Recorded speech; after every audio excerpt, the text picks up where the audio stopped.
Rupa-rupanya, ini sebab mengapa Bersatu tak daftarkan pejuang. Tun M yakin Bersatu akan tewas di tangan UMNO.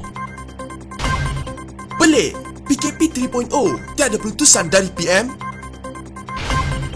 Tun M dedah punca kerjasamanya dengan kuli gagal.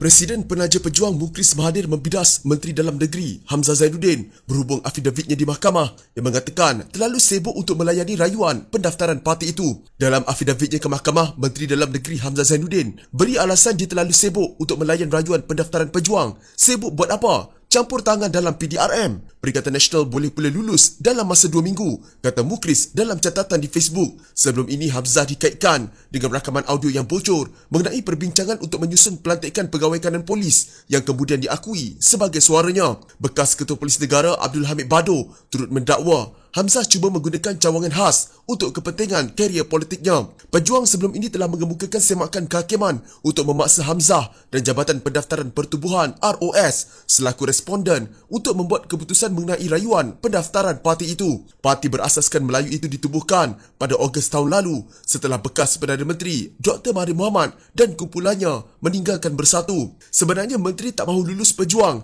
kerana pejuang merupakan ancaman terbesar kepada Bersatu, di mana Menteri juga Setiausaha Agung Bersatu. Itulah demokrasi di zaman Perikatan Nasional ini, sambung Mukhlis dalam catatannya. Mukhlis juga melampirkan afidavit Hamzah yang mengatakan tempoh masa yang munasabah wajar diberikan kepadanya untuk mempertimbangkan dan membuat keputusan mengenai rayuan pejuang. Dalam afidavitnya itu, Hamzah berkata dia menerima rayuan pejuang pada 8 Januari 2021. Hamzah berkata, saya menerima kertas rayuan daripada pejuang dan perlembagaan parti itu pada 22 Februari yang memerlukannya membuat keputusan dengan teliti. Pada ketika ini terdapat 102 rayuan yang dibuat oleh pelbagai pertubuhan di bawah Seksyen 18 Akta Pertubuhan 1966 yang perlu diteliti. Ini termasuk rayuan pejuang yang menurutnya berada di turutan nombor 90 dalam senarai rayuan berkenaan. Selain rayuan di bawah Akta Pertubuhan, saya juga bertanggungjawab untuk menjalankan fungsi dan mempertimbangkan rayuan di bawah akta-akta lain yang diperuntukkan di bawah bidang kuasanya.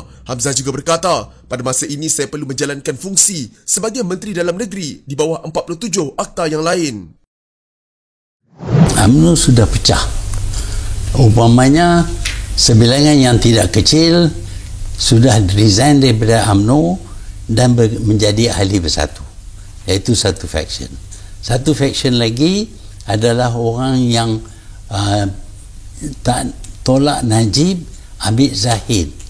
Satu faction lagi yang sokong Najib, dan ada juga satu faction yang mungkin sokong pemimpin lain seperti Ahmad Hassan ataupun Hisham. Jadi UMNO yang ada sekarang ini bukan satu UMNO. UMNO yang sebenarnya ialah UMNO yang dipimpin oleh Zahid.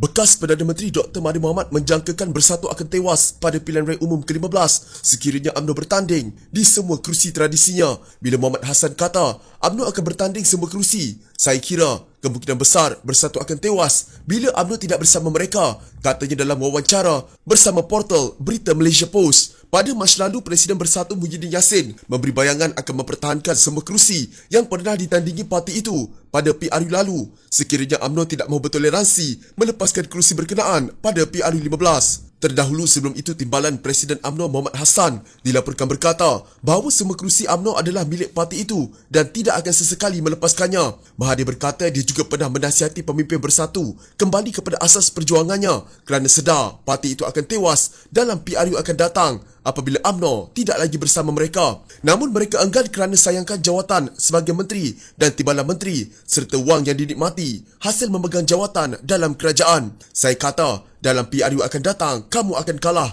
kerana UMNO tak sokong kamu, jadi lebih baik balik kepada asal. Tapi mereka jawab mereka menteri dan menteri gaji RM70,000 sebulan. Jadi kalau kita boleh bayar RM70,000 sebulan, mereka kembalilah, kata Mahathir. Mahathir bertindak meninggalkan Bersatu selepas presidennya Muhyiddin Yassin itu membuat keputusan untuk keluar Pakatan Harapan. Keputusan bersatu meninggalkan Pakatan Harapan mengakibatkan Kerajaan Pakatan Harapan pimpinan Mahathir tumbang. Selepas keluar bersatu, Mahathir menubuhkan Parti Pejuang Tanah Air. Parti itu bergerak sendirian dan masih belum mendapat kelulusan daripada Jabatan Pendaftaran Pertubuhan ROS. Bulan lalu, Presiden Penaja Pejuang Mukhlis Mahathir berkata parti itu belum membuat sembarang keputusan sama ada mahu bersendirian atau menyertai mana-mana gabungan pada PRU15. Dalam pada itu, Mahathir berkata UMNO tidak akan mampu bergerak sendirian dalam menghadapi PRU akan datang kerana parti itu dilihat sudah berpecah kepada 4 kumpulan. UMNO sudah pecah dengan sebilangan yang tidak kecil, sudah keluar menjadi ahli bersatu, iaitu pecahan lagi adalah orang yang tolak bekas Perdana Menteri Najib Razak, tetapi sokongan Presiden UMNO ketika ini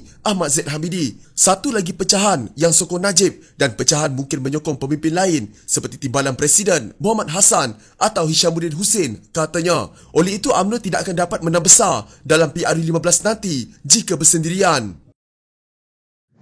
Bekas Perdana Menteri Najib Razak mempersoal pakej rangsangan disediakan kerajaan ketika pelaksanaan Perintah Kawalan Pergerakan PKP 3.0 sebagaimana yang diumumkan sebelum ini menerusi perutusan khas dibuat Perdana Menteri Muhyiddin Yassin. Beliau berkata, simpanan dan rizab yang rakyat miliki hari ini semakin kehabisan selepas menghadapi PKP 1.0 dan 2.0 sebelum ini. Tak ada lagi ke perutusan khas. Air lestari sudah tamat bulan Mac. Permohonan Aisina nak tutup 30 Jun. Manakala kebanyakan moratorium pinjaman bersasar juga akan tamat bulan depan. Simpanan dan rizab rakyat juga semakin kehabisan setelah menghadapi PKP 1.0 dan PKP 2.0. Kini rakyat nak hadapi PKP 3.0 dengan apa? Katanya di Facebook. Najib berkata ketika PKP 1.0 antara pakej rangsangan diumumkan adalah prihatin sebanyak RM250 bilion, prihatin SME RM10 bilion, penjana RM35 bilion, kita prihatin RM10 bilion dan permai RM15 bilion.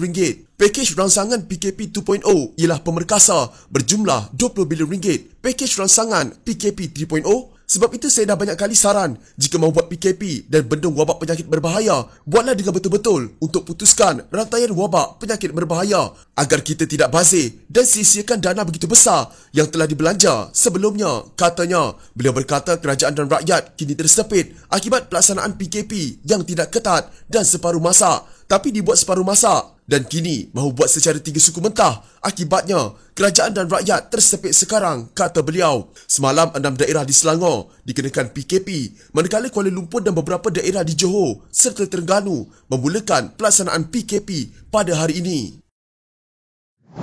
Tunku Razali ni katanya lah dia ada pengaruh dalam UMNO. Kalau dia boleh tarik 2-3 orang keluar seperti dia, jatuh kerajaan. Tetapi dia tak boleh tarik. Tak ada siapa pun nak tinggal jawatan lumayan ni. Orang kawan dia ke, orang yang dekat dengan dia, tak ada seorang pun. Jadi dia tinggal seorang aja. Jadi saya bersama dengan dia, pasal dia kata dia bolehlah tarik sebahagian daripada orang UMNO. Tak ada orang UMNO nak keluar. Oh, keluar habislah duit. Pasal perjuangan ni tu duit.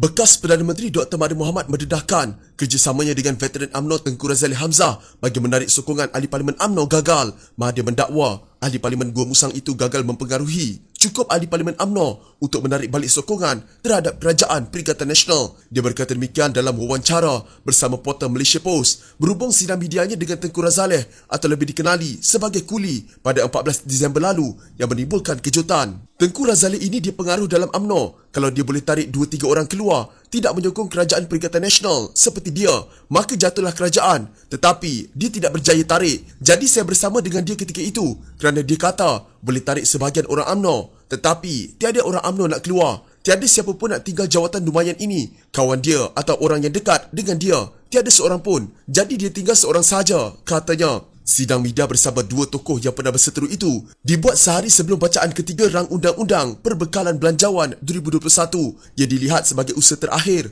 untuk menggagalkan RUU itu di Dewan Rakyat, sekaligus membuktikan Kerajaan Perikatan Nasional tiada majoriti. Ketika itu Kuli berkata negara memerlukan sebuah kerajaan yang kukuh berbanding Perikatan Nasional. Usaha itu gagal apabila Belanjawan 2021 diluluskan menerusi undi belah bahagi dengan majoriti 3 undi. Kira-kira sebulan kemudian, dua lagi ahli Parlimen UMNO, Ahmad Jazlan Yaakob dan Nazri Aziz menyusuli Kuli dengan menarik balik sokongannya terhadap Perikatan Nasional. Namun pada masa sama, Perdana Menteri Muhyiddin Yassin mengumumkan penguatkuasaan darurat yang antara lain menyebabkan Parlimen digantung. Untuk rekod pada November tahun lalu, Kuli juga pernah menghantar surat kepada semua ahli parlimen agar menyokong usul undi tidak percaya dibuat terhadap Muhyiddin.